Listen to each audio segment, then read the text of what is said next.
이 시간 하나님의 말씀은 요한계시록 6장 5절 말씀을 보도록 하겠습니다. 셋째 인을 떼실 때 내가 들으니 셋째 생물이 말하되 오라 하기로 내가 보니 검은 말이 나오는데 그 단자가 손에 저울을 가졌더라. 내가 내 생물 사이로서 나는 듯한 음성을 들으니 가로되 한 데나리온의 밀 한 대요 한 데나리온의 보리 석 대로다. 또 감람류와 포도주는 해치 말라 하더라. 아멘. 지난 8월 2일 일본에서 우리나라를 수출 절차를 간소화하는 그 수출 우대국에서 우리나라를 제외했습니다.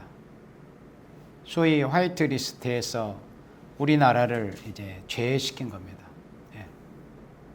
그것은 그 수출하고자 하는 그 대상 나라가 자신들의 입장에서 볼 때 이런 품목을 수출을 해도 크게 이 물품이 그 상대국으로 건너가서 뭐 잘못된 어떤 목적으로 악용되지 않을 것이라는 것에 대한 그런 믿음이 있는 그런 나라들에 대해서 절차를 복잡하게 하지 않고 간소하게 해주는 그런 나라로 지정한 그 목록을 이제 화이트리스트라고 하는데, 그 목록에서 우리나라를 이제 제한다고 하는 일본 내각의 그런 결의가 있었습니다.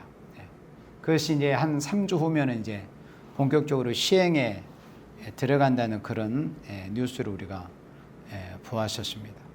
왜 그런 일이 있었던가는 우리나라 언론을 통해서 뭐 다 이제 알게 된 그런 사실입니다.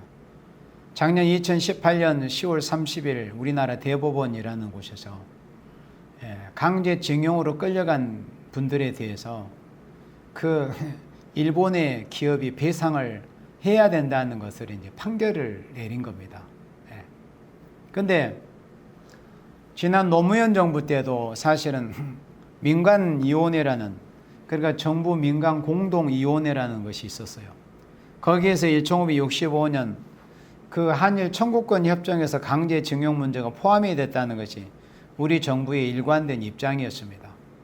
그리고 노무현 정부 때도 그것을 민간 공동위원회에서 사실은 재확인을 했었습니다. 그때 당시에 뭐 노무현, 지금 이해찬이 국무총리로 있었을 그런 당시였습니다.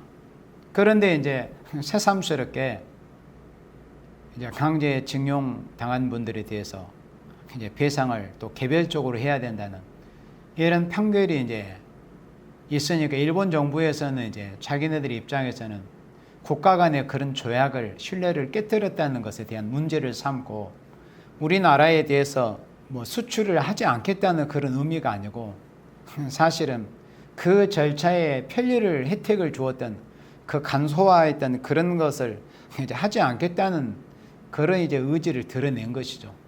그러니까 우리나라 입장에서 볼 때는 뭐 경제 보복이라는 것으로 이제 좀 극한 표현을 이제 사용하는 이런 일이 이제 있고, 또 막 일본 뭐 제품을 사지 말자는 일본 제품 불매 운동이 뭐 들불처럼 이렇게 일어나는 이런 일이 지금 우리나라에서 벌어지고 있습니다. 그리고 뭐 조그만 역사에 관심을 갖고 또 한일 문제 어렵지 않게 요즘 뭐 인터넷 같은 곳에서 그냥 검색해 보면은 예를 들어서 뭐 위안대로 끌려가셨던 그런 분들의 그런 문제에 대해서 일본이 과연 제대로 된 사과를 했느냐 하지 않았느냐 하는 것은 그냥 뭐 인터넷 검색만 해보면 어렵지 않게 일본이 도대체 몇 번 정도 뭐 일본 왕으로부터 시작을 해서 일본 총리 또 유력한 그런 인사들이 몇 번 정도 그렇게 사과를 했는가 하는 것을 어렵지 않게 뭐 인터넷에 보면은 찾을 수 있습니다. 그 유명한 박유화 그 세종대 교수 제국의 위안부라는 그 책을 썼던 그분의 페이스북에 보면은 그 위안부 문제로 일본 그 왕으로부터 총리가 11번에 걸쳐서 이 위안부 문제에 대해서 이제 자신들의 어떤 그런 그 죄값, 죄에 대해서 잘못한 것에 대해서 진심으로 사과하는 그런 내용이 불과 11번 정도 된다고 이렇게 정리한 글이 있습니다. 그러니까는 일본 사람들이 뭐 자기네들도 역사를 뭐 완전히 그냥 눈을 내서 외면하지 않는 이상은 그게 역사적으로 다 뭐 먼 오래된 그런 과거도 아니고 하기 때문에 뭐 정상적인 상식을 갖고 이성을 가진 사람들은 다 알아요. 그렇기 때문에 자신들의 입장에서는 그렇게 1965년에 한일 청구권 협정이라는 그런 협정을 통해서 뭐 자신들이 뭐 우리나라의 입장에서 볼 때는 그게 아주 풍족한 건 물론 아닙니다만은 뭐 자기네들 나름대로 성의를 표하고 또 이제 과거를 어떤 그 좋지 않은 그런 관계를 있고 뭐 새로운 미래를 향해서 나아가 보자는 그런 성의를 이제 표하는 것은 틀림이 없습니다. 그때 한일 청구권 협정을 통해서 받아온 돈을 통해서 우리나라가 이제 얼마나 해방 후에 또 6.25 사변 후에 우리나라가 지금 황폐화되어 있었습니까? 근데 그 일본에서 받은 돈을 통해서 이제 그 종잣돈을 삼아서 우리나라 산업을 일으키고 뭐 고속도로를 닦고 이렇게 해서 가난에서 벗어날 수 있는 그런 이제 기반을 닦게 된 것이죠, 사실은. 그런데 이제 세월이 흘러서 다시 이제 그런 문제들을 이제 어떤 뭐 사안별로 조목조목 뭐 다시 이제 문제를 삼으려고 하니까 일본 입장에서는 그게 참 자신들의 입장에서는 뭐 황당하다는 그런 것을 이제 내비치는 것입니다. 물론 그 일을 직접 당하신 분들이야 뭐 말로 어떻게 그것을 그 억울함과 온통함을 뭐 누가 그것을 알아주겠습니까? 자신들이 끌려가서 그렇게 나라 잃은 서름에 더하여서 그렇게 끌려가 가지고 고통을 받았던 그런 시간들을 생각하면 얼마나 고통스럽고 참 억울하고 또 일본에 대해서 뭐 때려 죽어도 시원치 않겠다는 그런 생각들을 물론 가지고 있겠죠. 그러나 일본 입장에서는 나름대로 성의를 표하고 또 이제 어떤 국가 간의 그런 조약을 통해서 일괄적으로 타결을 한 것에 대한 또 그런 것에 대해서도 좀 이해도 하고 그 일을 자신들의 희생을 통해서 그 자신들의 희생에 대한 그런 대가를 우리나라가 국가적으로 받아와가지고 우리나라가 그래도 이만큼이라도 경제적으로 잘 살 수 있는 나라가 되었다는 것에 대한 어떤 그 긍지와 그런 참 그런 일을 생각하면 한편으로 위안도 될 수도 있고 자신들의 희생이 결국 일제에 의해서 그렇게 되어졌지만 결국 자신들의 희생을 통해서 그나마 그 대가로 이 나라가 이렇게 경제적인 부흥을 이루게 되었다는 걸 생각하면 한편으로 이루도 될 수도 있는 문제인데 이 가만히 보면 자꾸 이 어떤 그 불순 세력들 또 분명히 거기는 어떤 좌익 세력들이 분명히 개입도 했었을 겁니다. 우리가 이렇게 볼 때 생각을 해보면은 그러니까 그런 문제들이 다 이제 지나가 버리고 뭐 국가 간의 배상도 다 끝나고 또 뭐 기회가 있을 때마다 일본 당국에서는 그렇게 사과도 있었고 그랬는데 뭐 근래에 들어서 뭐 위안부 문제라든가 강제징용 문제 이런 문제를 통해서 한일 관계가 너무나 이제 좋지 않는 이런 지금 상태가 사실은 된 것이죠. 그게 사실은 누가 바라는 목적이겠어요. 저 휴전선 북쪽에 있는 붉은 공산 세력들이 또 전 세계에 흩어져 있는 이 붉은 공산 세력들이 사실은 바라는 바입니다. 한미일, 한국과 미국과 일본의 그런 이 조약과 연명을 무력화시키려고 하는 국제의 공산 세력, 코민테른 이 공산 세력의 그런 이 세계 적화 전략 전술의 어떤 한 일환으로 보여진다는 것을 우리는 분명히 이제 알 수가 있는 이런 일입니다. 근데 오늘 제가 이 요한계시록 6장 5절로 6절에 이 말씀을 들고 이제 오늘 말씀을 전하고자 하는 이 목적 취지가 이 요한계시록 6장 5절로 6절의 말씀은 인간 종말에 경제적인 이런 혼란이 온다. 극심한 경제적인 이런 어려움이 올 것에 대한 것을 말씀을 했거든요. 그래서 지금 지난 8월 2일 날 일본에서 우리나라를 화이트리스트에서 제해버렸습니다. 그걸로 인해서 우리나라가 실제적으로 이제 경제적으로 엄청난 타격을 받을 수밖에 없는 이런 참 어려운 상황에 이제 직면해 있습니다. 이것은 엄연한 사실이 되어 버렸습니다. 뭐 이런 일을 통해서 작년 10월 30일 날 대법원에서 그런 판결이 나올 때 벌써 그런 의미를 아는 사람들은 벌써 걱정하기 시작을 했었습니다. 그때부터. 이제 벌써 심상치 않은 일이 시작이 되는구나. 틀림없이 이런 문제가 우리나라 국가적으로 일본에게 대해서 어떤 피해를 가지 않도록 우리나라 문제로 이것을 잘 해결하지 않으면 틀림없이 일본이 가만히 있지 않겠다. 있지 않을 것이라는 이런 예상들을 누구나 다 제대로 된 정상적인 사고를 가지고 있는 사람들이라면 다 할 수 있는, 예상할 수 있는 그런 일이었습니다. 그런데 그런 문제들을 이 정복 세력들이 결코 놓칠 리가 없죠. 그래서 지난번에 우리가 그 더불어당 민주연구원인가 하는 거기에서 그 문건이 어쩌다 유출이 됐어요. 그 중에 어떤 애국자가 있었는지 아니면 어쩌다가 그것이 기자들에게 이제 흘려 들어가는데 알 수 없지만은 그 문건에 그 이제 일을 통해서 일본에게 단호하게 대응하는 것이 내년 총선에 유리할 것이다 하는 그런 이제 전망을 자기 이제 더불어당 그런 의원들에 다 배포했다고 하지 않습니까? 그러니까 지금 이 나라 정권을 잡고 있는 이 정복 세력, 또 정복 정권, 정복 세력, 이 녀석들은 이 대한민국이라는 나라가 정상적인 국가가 어떻게 되든지 말든지, 경제는 어떻게 되든지 나라가 거지 꼴이 되든지 말든지, 저기 베네수엘라나 그리스처럼 되든지 이거는 아무 안중에도 없는 참 쓰레기 같은 인간들입니다. 쓰레기 같은 자들이에요. 이 나라가 어떻게 되든 이건 안중에도 없습니다. 이 좌익서들이 정권을 잡아가지고 결국에는 연방제로 가고 결국에는 이제 적화하는 대로 가고자 하는 이런 물길을 트겠다는 이런 생각밖에 없는 이런 쓰레기 집단, 이런 세력들이 지금 정권을 잡고 있는 정복 세력들이고 이 정복 정권입니다. 정복 정권. 지금 이 나라의 경제나 이 나라의 국가 안위에 대해서는 조금이라도 일말에 그런 걱정하는 것도 없고 이 나라 백성을 생각하는 그 일말에 그런 양심조차 없는 자들이 바로 지금 정권을 잡고 있는 정복 세력들입니다. 그러니까 이 나라 지금 이 사태가 한일 관계가 이렇게까지 악화되고 만 겁니다. 이런 문제가 사실은 지난 박근혜 정부 때부터 사실은 있었던 것을 우리는 알 수 있지 않습니까? 그때도 어떻게 하든지 일본과의 그런 관계가 나빠질까 봐 전전긍긍하고 사실은 박근혜 정부 때 그때 외교부 서한으로 이 대법원에 이런 문제가 대법원에서 판결이 나오면은 한일 관계가 극도로 나빠질 수밖에 없으니까 그런 어떤 의견서를 외교부에서 이 대법원에 제출까지 했었습니다. 그래서 차일피일 걸 미뤄왔던 거예요. 이런 사태가 일어날 것을 벌써 알고 있었기 때문에.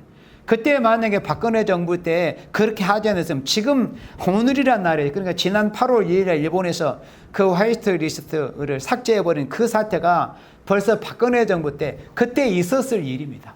수년 전에. 근데 다만 몇 년 유보되어 온 겁니다. 이제 결국에는 터질 것이 터져버리고 만 것이죠. 지금 이 나라의 이 현실이 이렇게 되어 있습니다. 자, 그러면은 왜 우리가 이번 사태를 이 우려스럽게 우리가 생각을 하고 또 특히나 우리 세일교회 같은 경우에는 이런 이 경제적인 문제에 대해서 더 예민하게 우리가 바라볼 수밖에 없는가?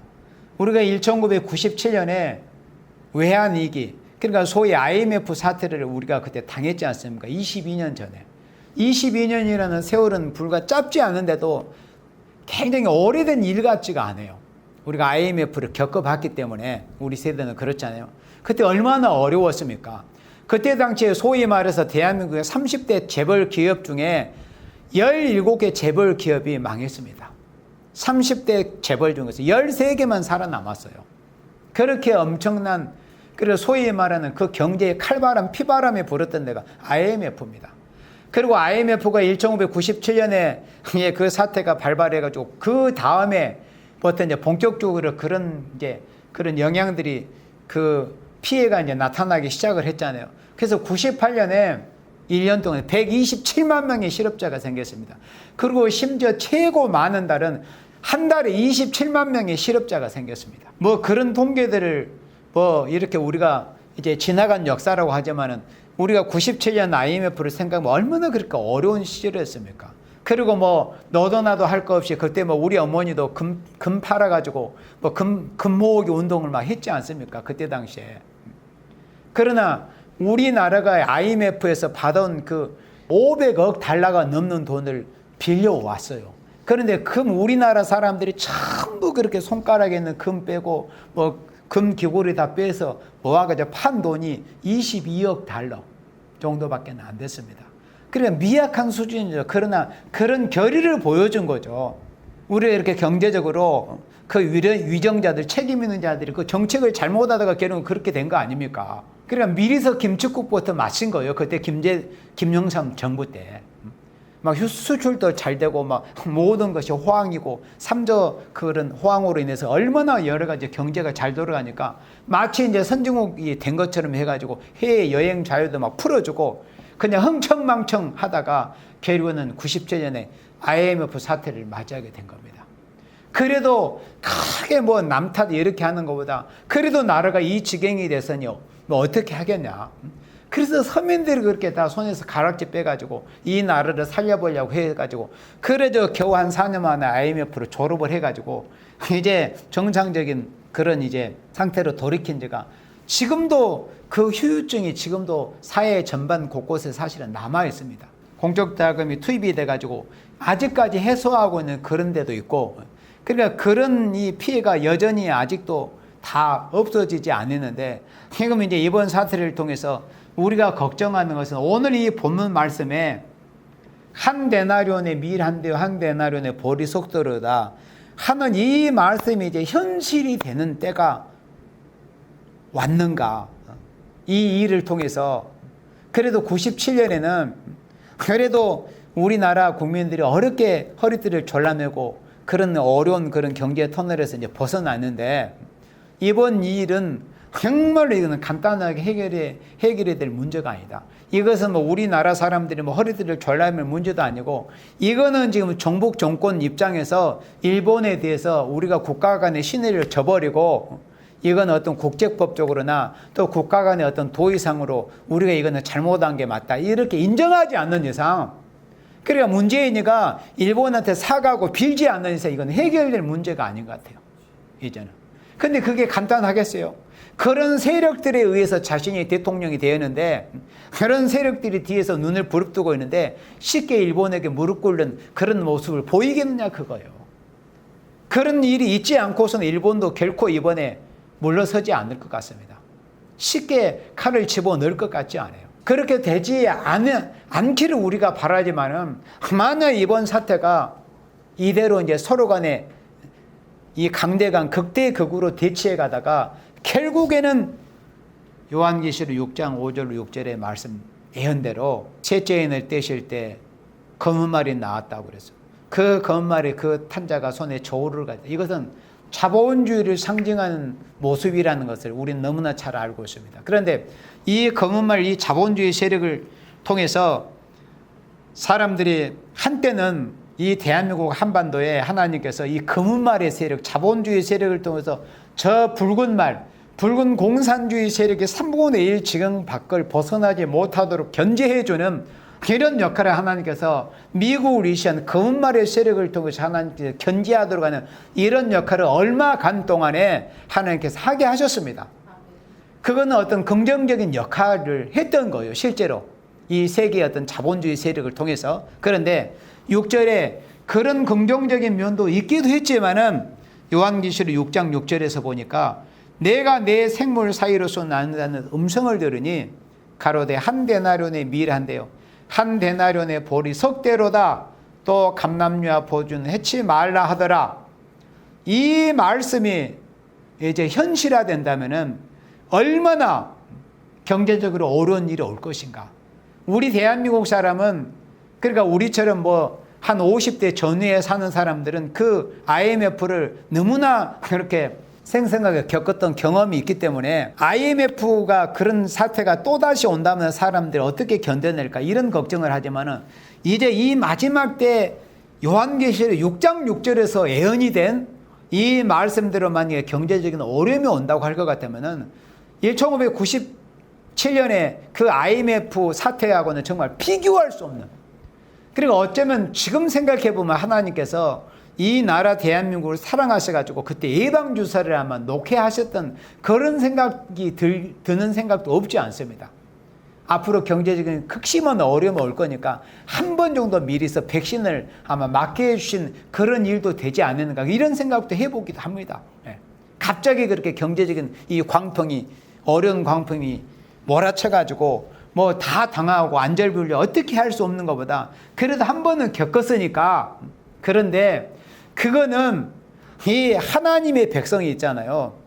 하나님의 백성, 그러니까 이 예언의 말씀을 정말 두려운 마음으로 읽고 두고 지키는 생명들에게 대해서만이 이런 요한계시록 6장 6절 같은 이런 경제적인 극심한 어려움이 올지라도 뭔가 하늘이 무너져도 솟아날 구멍이 있다는 속담처럼 하나님의 피할 길을 주시고 어떤 해결, 그런 극심한 경제적인 어려운 상황이 올지라도 하나님의 은혜로, 하나님이 내려주시는 그런 축복으로, 하나님의 방식으로 하는 말로 극심한 어려움을 당하지 않고 그래도 우리가 하나님 나라 건설을 주의를 부흥케 하는 일이 있어서 힘들고 어렵지만 해나갈 수 있는 이런 은혜를 입는다는 정도인 것뿐이지 나머지 세상 사람들은 이 예언된 말씀 그대로 극심한 이런 어려움, 극도의 어려움, 하루 아무리 뭐 실력 있고 뛰어난 사람들이 하루 벌이 해가지고 그 번 곳으로 겨우 밀 한 대 정도밖에 살 수 없는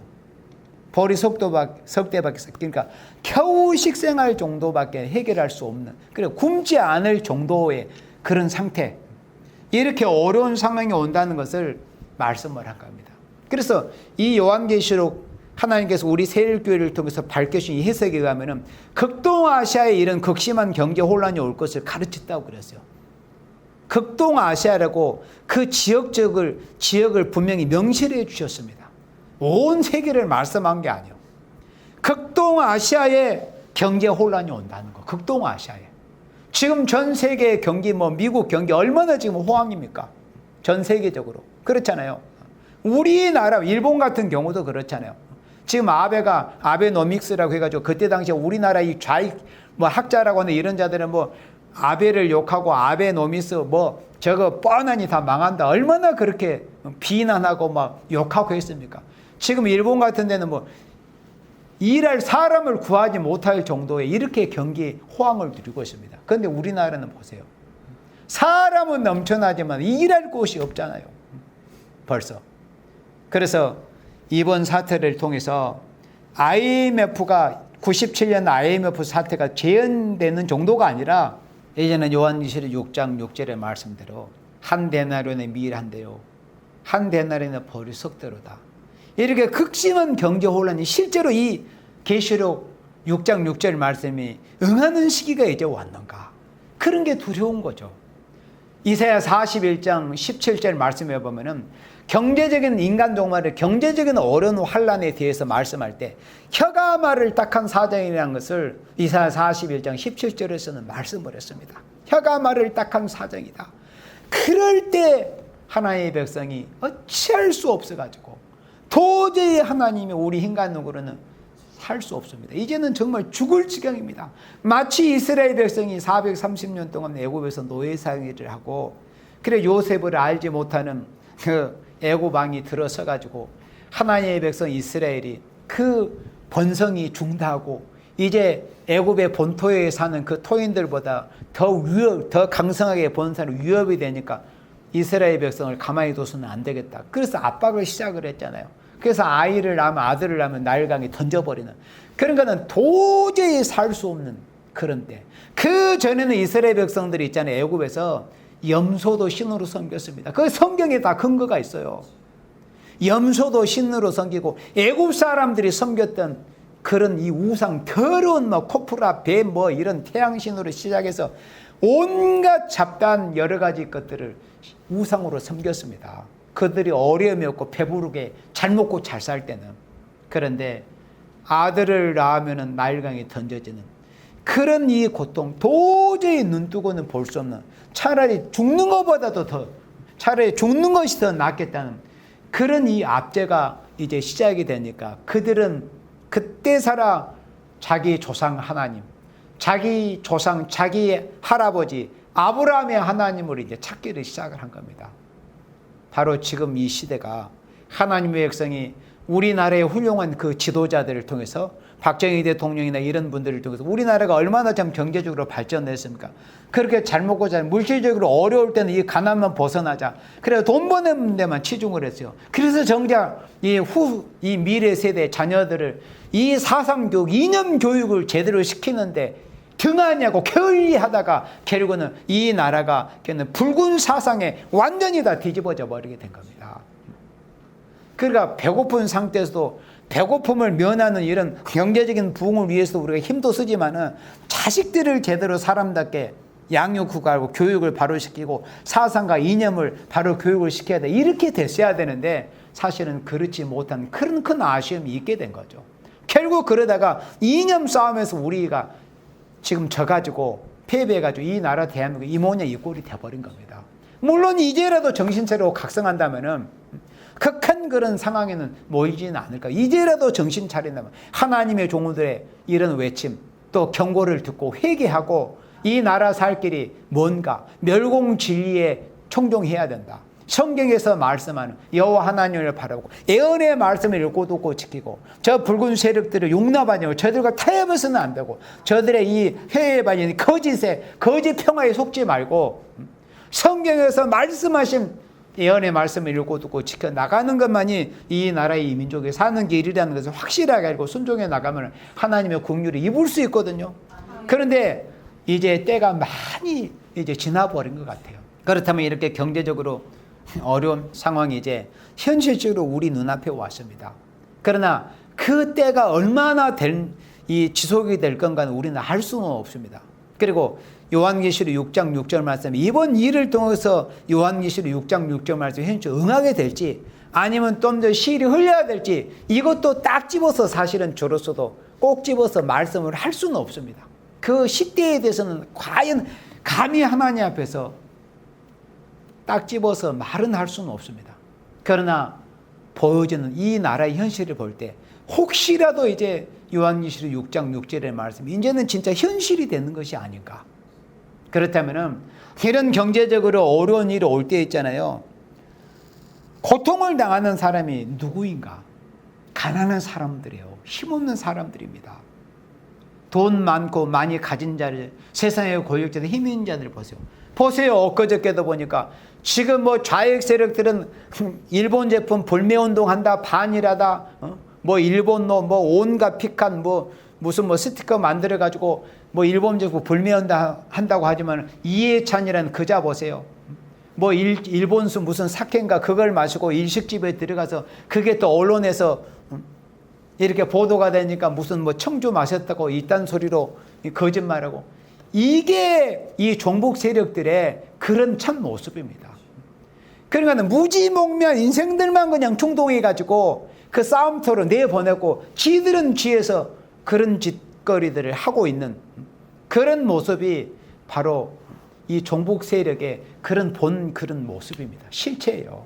그래 이용당하는 인생들이 황충이 같은 이용당하는 인생들이 불쌍한 겁니다. 예전 우리가 이번 되어지는 이 사태를 보고서 우리 하나님의 역사 특히 우리 여호와 세력교는 정말 이 중심을 바라졌고 이런 일에 대해서 지식이 바로 없고 이 바른 참된 신앙 진리의 사상을 바로 가지지 못하면은 자기도 지식이 없어서 알지 못하고 그런 데 휩쓸려 가지고 뭐 일본 제품 불매하자 일본과 싸워야 된다 이딴 소리에 휩쓸려 가지고 아무 머리는 생각도 지식도 없는 이런 이성 없는 짐승 같은 이런 모습을 보이게 되고 많은 겁니다. 우리가 싸워야 될 대상이요 누구인지 그걸 알지를 못하고 이제는 우리가 정말 각오를 새롭게 해야 됩니다.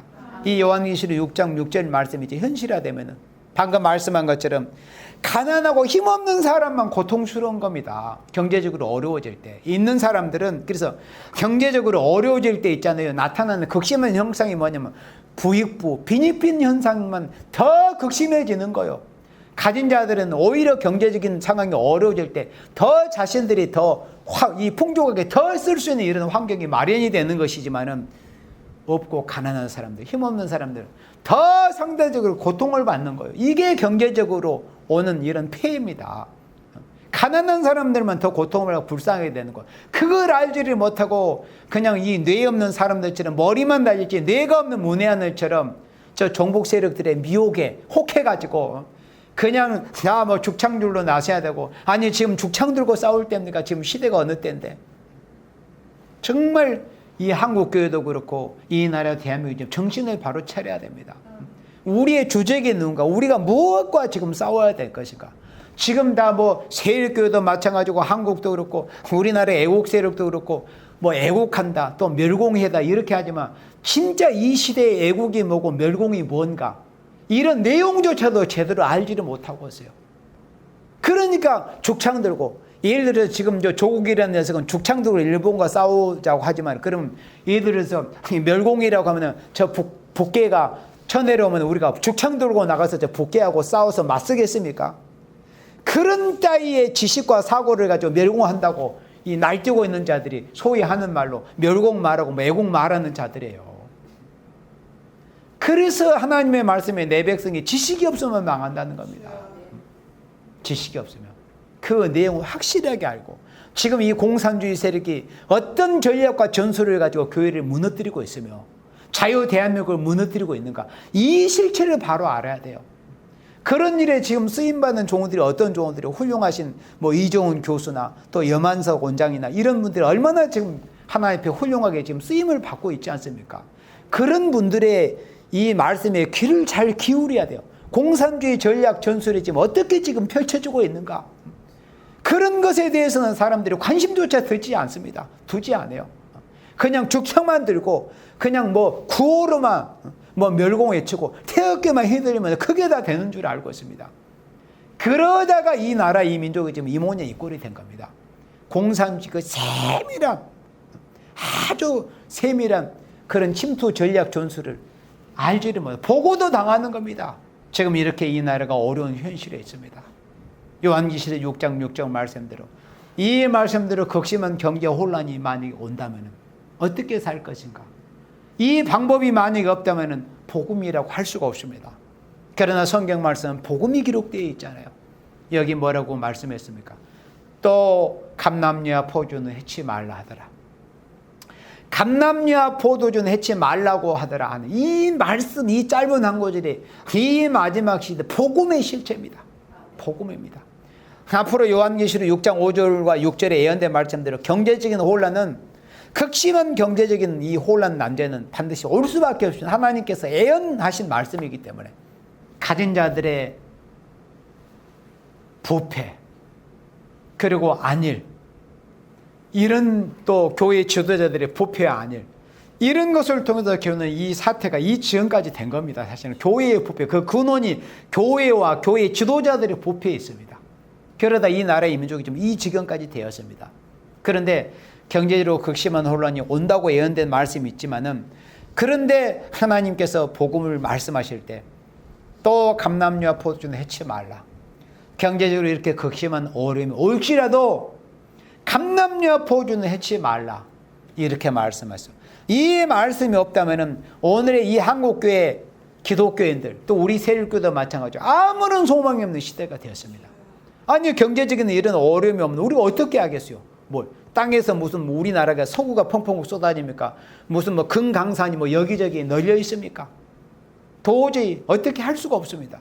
그러나 하나님께서 감람류와 포도주는 해치 말라.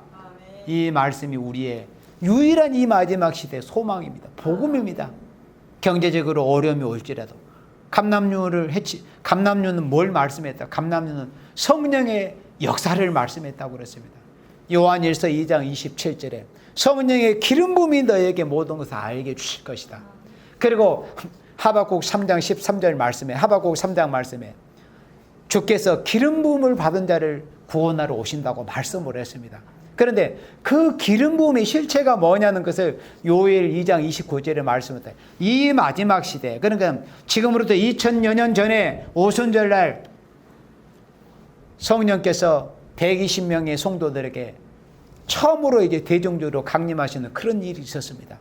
그래서 처음 성령의 기름 부음의 역사를 하나님께 대중적으로 2000년 전에 부으신 이후로 2000년 전에 그 성령의 은사를 받은 그런 종들이 전 세계에 복음을 전하는 그런 사역을 했었습니다. 그런데 인간 종말에 이제 성령의 은사를 받아서 교회가 세워졌는데, 교회가 어떤 물질의 이 부유함, 이런 곳에서 교회가 서서히 부패되기 시작을 해서 오늘날 이제 교회가 이런 모습을 보이고 있습니다. 그런데 이 마지막 시대의 교회가 도저히 어찌할 수 없는 그런 상황, 그런 황폐된 영적으로 황폐된 상황에서 요엘서 2장 29절에 또 남종과 여종들에게 하나님께서 늦은 비와 같은 기름물 부어주신과 같은 그런 성령의 역사를 남종 여종들에게 부어주시겠다는 것을 말씀을 한 겁니다. 그래서 여기서 감람눈 해치 말라고 하신 말씀은 곧 성령 충만을 받은 하나님의 종들과 하나님의 백성은 해치지만 절대 피해를 당하지 않게 해주겠다는 약속인데, 단순히 성령 충만이 아니라